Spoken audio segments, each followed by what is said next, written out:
speaker before our second break, Gammon.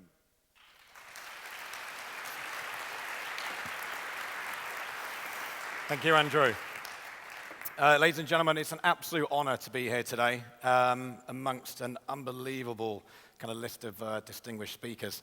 I am certainly not going to give you an intellectual talk today. The only thing that you'll take out of this probably is my love of chocolate, muffins, and chicken. I should also apologize very quickly because in your program, you're probably looking at this kind of intrepid, rugged-looking explorer type, and now you're looking at some kind of cleanly shaven, posh little bloke and thinking, what the hell is this? This is an absolute fraud. I apologize, but on returning to Auckland with beard and long hair, quite frankly, my bachelor lifestyle wasn't looking to get any better, so I've had to get rid of it all. I can just tell you now that it hasn't worked either, but there we are. What I'm here to talk to you about is an adventure and a journey and a challenge that 4 of us undertook recently in April this year, which was to row across the Indian Ocean. It'd never been done before, and I'll certainly never do it again. But really, all I want you to take out of this is that this is one very human story about 4 desperately ordinary blokes who undertook what at the time was a pretty extraordinary challenge. And looking back on it, you know, the journey to the start line, and as you'll find out, the race itself, it was pretty extraordinary. In its purest form, or in its simplest form, that's the challenge. In its most kind of, I guess, basic physical sense, it's 4 men, 4 oars, an awful lot of blue water, and ultimately, one common goal. Now, this was the most important thing for me. This was my inspiration, this was my motivation. It was all about prostate cancer. The inspiration really came from my dad. Back in 2007, he got diagnosed with prostate cancer. To me, that might as well have been an eye infection. I knew nothing about it. And it then set off a desperately frustrating journey to try and find out exactly what prostate cancer was, how serious it was he going to die? I didn't know. But what it did say to me was that something needed to be done about it. And it opened up my eyes and the eyes of my crewmates to just what a serious issue this was. Not just for us blokes here, but us blokes all around the world. And really, it kick-started what was a pretty crazy mission. And it kick-started a very long journey, which ended up with us, obviously, getting across the Indian Ocean.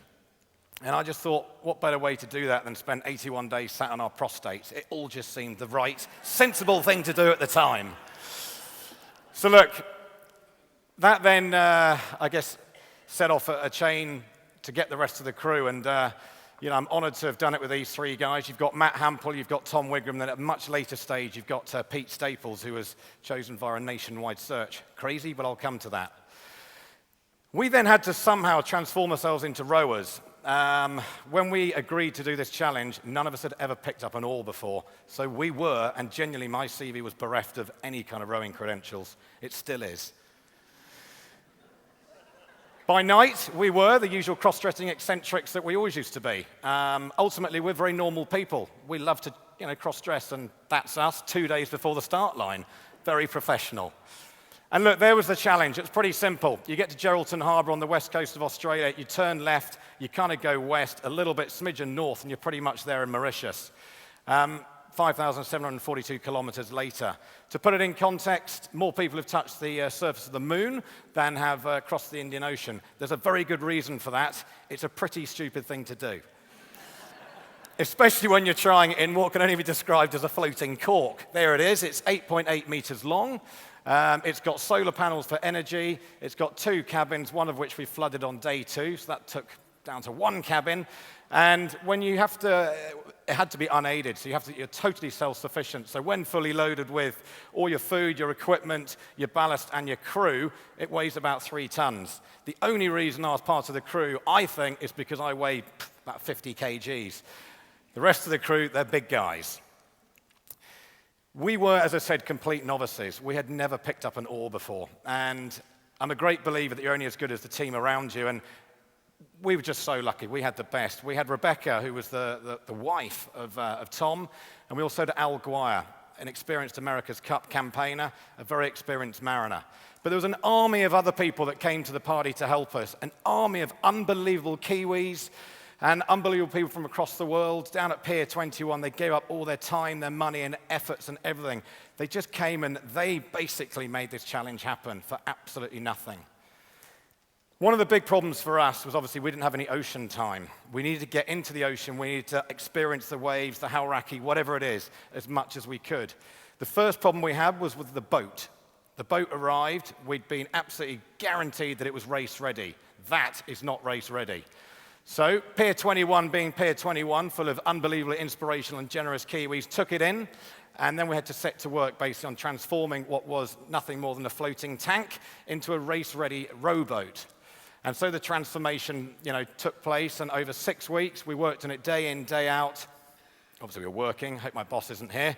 And after 6 weeks, the boat was ready, and it was an unbelievable vessel, as you can see there, and we were ready for the race. Well, kind of. We hadn't done any training.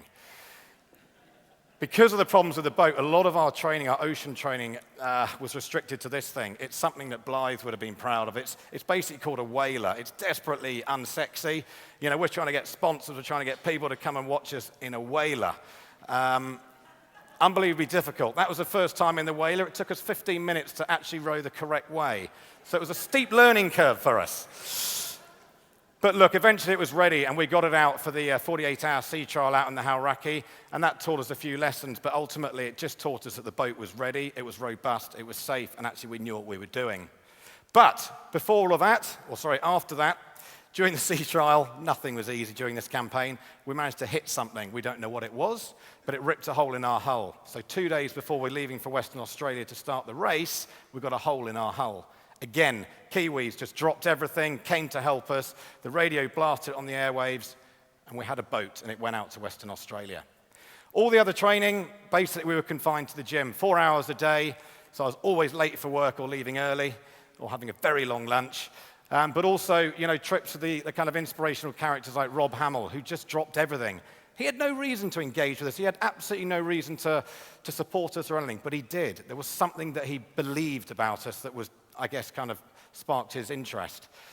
Then there's the coursework, the exams. You have to do the dreaded Yacht Masters. It's an unbelievably terrifying piece of coursework, and I still have nightmares about it. How I got through, I don't know. Perfected the art of cheating? Maybe.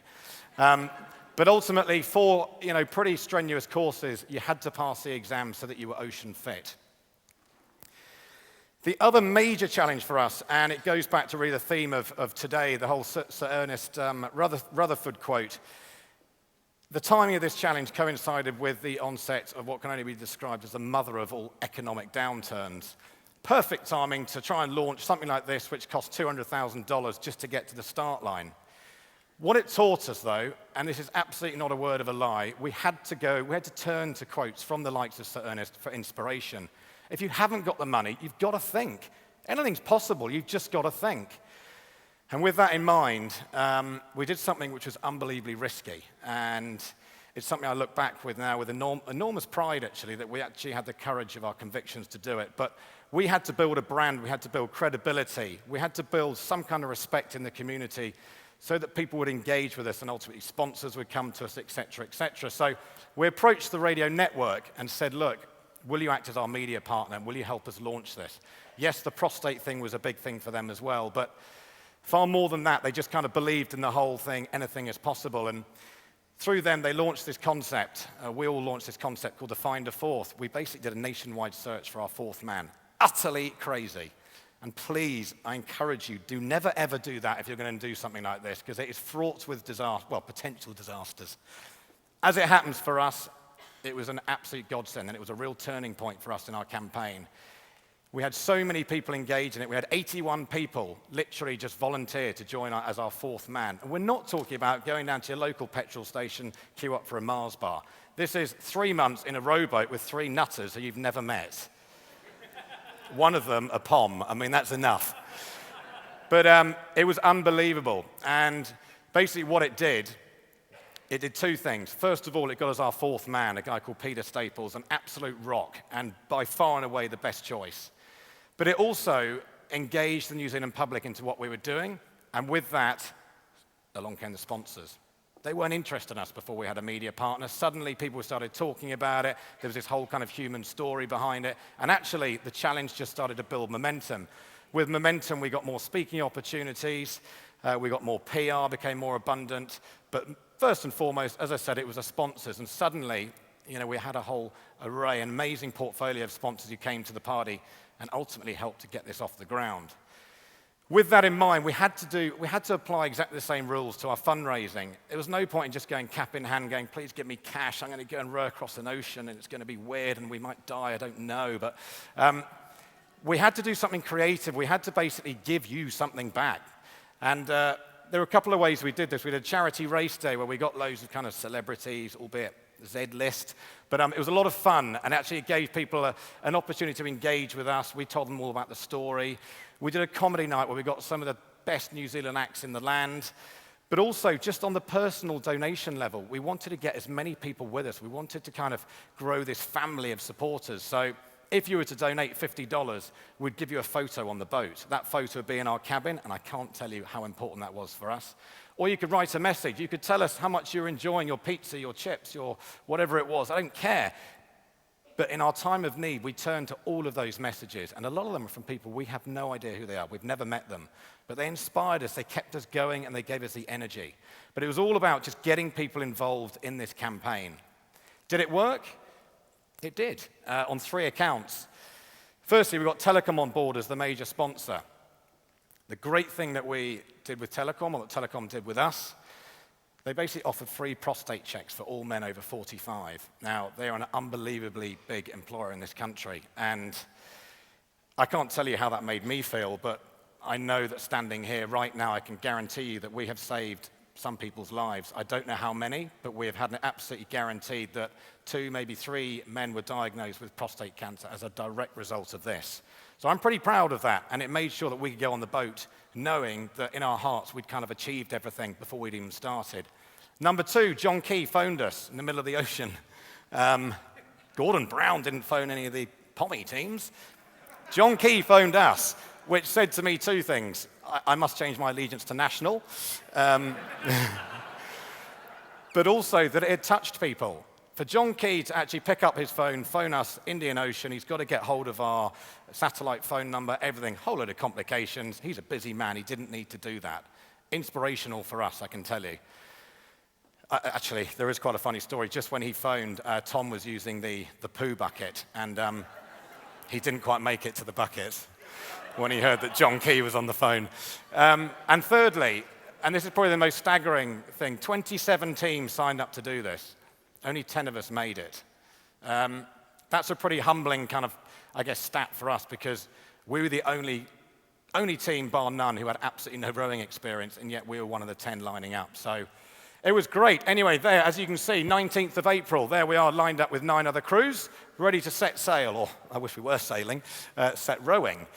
Everyone stormed off at a rate of knots, but we didn't, because we couldn't. We had to stand up. We took our clothes off. We bared our prostates to the rest of the people adorning the shores, and it gave us another $2,000. But eventually we were off and rowing. 2 hours on, 2 hours off for 81 days. Absolutely no respite. Unbelievably turbulent journey. Within 3 days, 4 teams had been wiped out by the bad weather. So that left effectively 6 of us rowing for our lives. For us, day 4, big day. Rails break, we lose 70% of our power. That means for 5,600 kilometers, we were rowing with our arms and our top torso. I'm a pretty small chap anyway. I need everything I can get. Take my legs away, it was a struggle.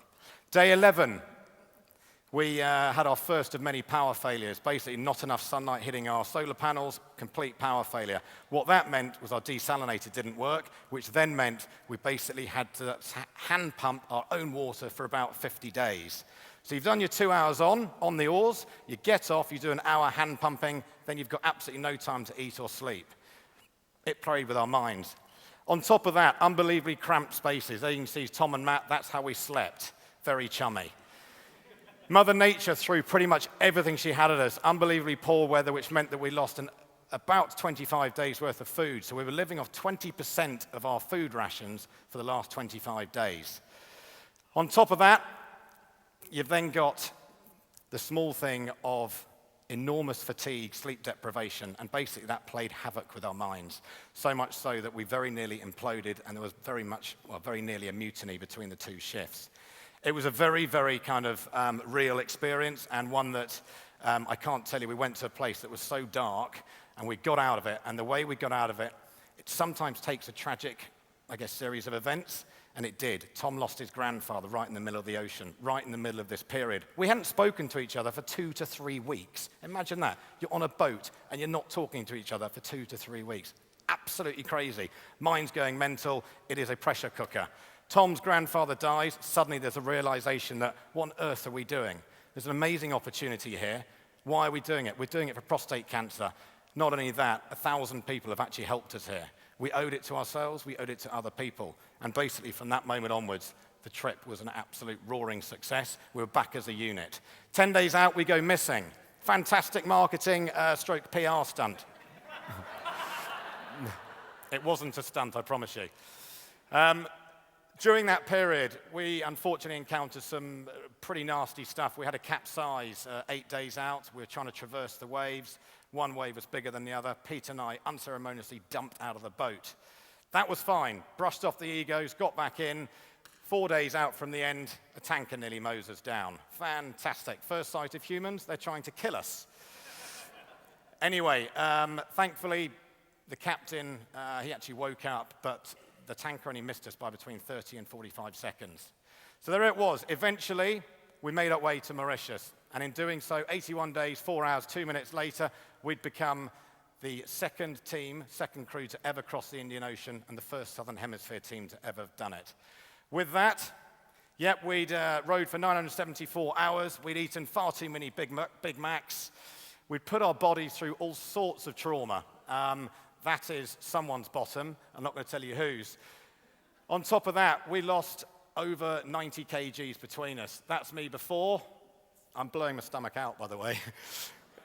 And that's me after. I lost a quarter of my body weight. But it didn't matter. We'd done it. We'd achieved our dream. We'd achieved our goal. And with it, we've raised over $260,000. There's going to be an unbelievably healthy check going to the charities when all they wanted was awareness. Not only that, we'd engaged over 19 different countries across the world in our challenge. We had over 2,000 emails from 19 different countries. But above all, we've encouraged men in this country and back in the UK to go for a prostate check. That, above everything else, above the physical achievement, is why I did it, and that is what I'm most proud of. And I just beg all of you here today, doesn't matter if you're of the right age, if you're too young, if you're female, please, please encourage your partners, especially if they're over 45, go for a prostate check. It's very easy. So that was it. Our Indian Ocean battle, dream over. But I can tell you one thing, the battle against prostate cancer for us blokes only just begun. Ladies and gentlemen, thank you so much for listening. I've now got a very quick 2-minute DVD video to show you, which is a quick compilation of some of our footage.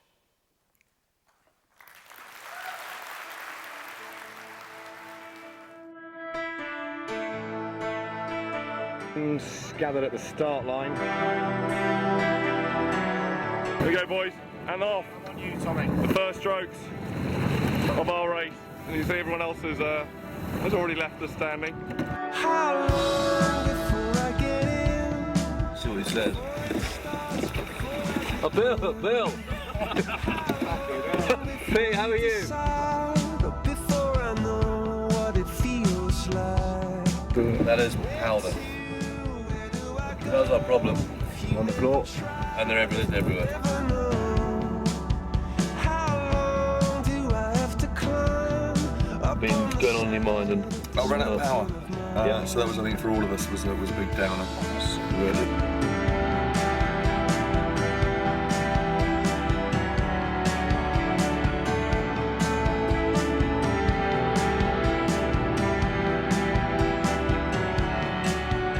I can tell you guys aren't very good pirates.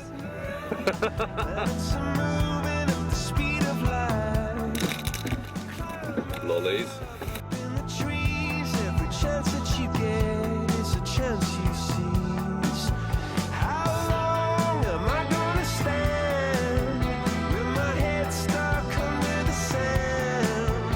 I'll start water is essential today. Thinks the right way up. All that noise and all that sound, all those places I got found. Birds go flying at the speed of sound to show you how it all began. A Kiwi boat competing in the Indian Ocean rowing race has gone missing. It hasn't been heard from since Saturday, and a support vessel is on its way to the boat's last known position.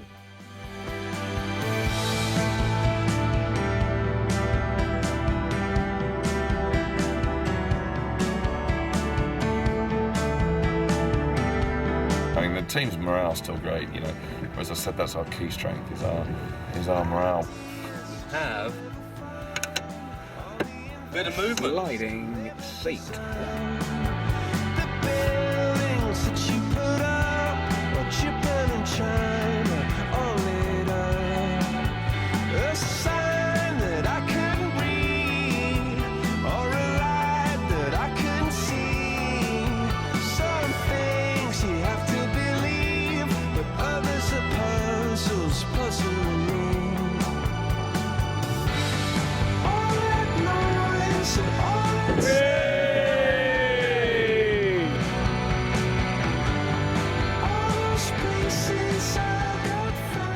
And this is Radio Sport on the Sporting Breakfast.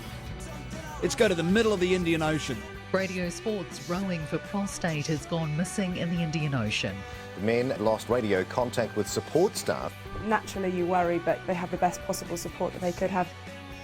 Family of the 4 New Zealand ocean rowers found safe and well after losing radio contact say they're extremely relieved. News Talk ZB. We are going out into the Indian Ocean right now. Got Tom Wigram and Matt Hampel on the line from the guys that are rowing for apostate. But we all got off the boat and our legs were just emancipated, and you honestly look like you're a drunken sailor with no booze in you. It's very frustrating. all those